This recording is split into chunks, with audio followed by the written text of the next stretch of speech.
find that when you come here, you're playing 20 overs cricket, you're playing 4 overs for you, very different conditions? Oh yeah, there's no doubt. As a bowler, what do you have to do different?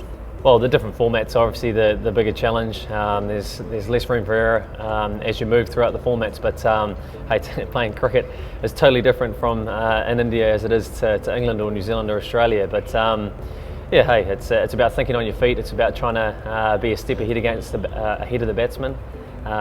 We all know they're quality batsmen, but they do make mistakes. So keep the pressure on, keep it nice and simple, and hope to bug a few errors out of them. Purely as a bowler, what have you had to do different, playing T20 in India as opposed to anywhere else? Oh, hey, it's yeah, we all know it's the same rules, but yeah, once again, the margin for error is very challenging.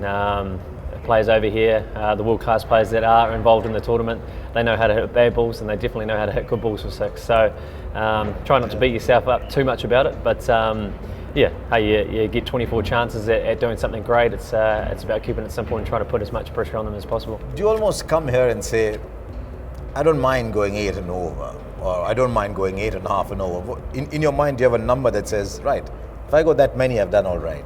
No, not really. I think I'm always obviously trying to go for as least as possible, but yeah, in terms of my role and majority of the sides that I've been involved with, it's simply to take wickets. We all know that putting early pressure on the opposition, taking wickets early is what sets up games for your team. So yeah, hey, if I'm going at 7, 8, 9, 10 and over and still picking up a few wickets, then hey, I'm still happy.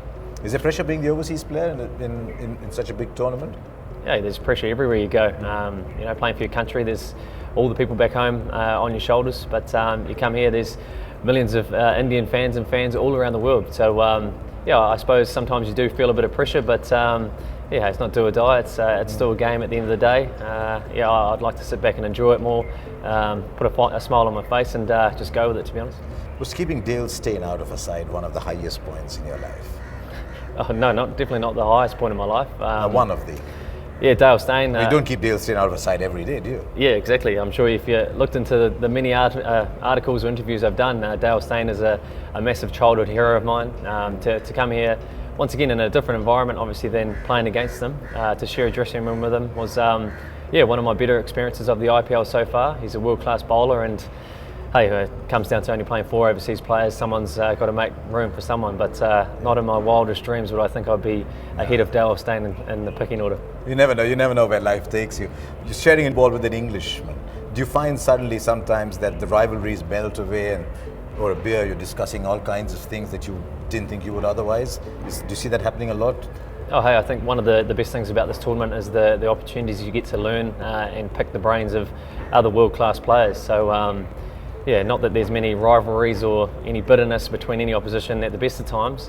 You come here and you be teammates and you try to learn off each other. So yeah, no, lucky enough to rub shoulders with some great bowlers so far, and it's awesome being here with Wokesy at the moment.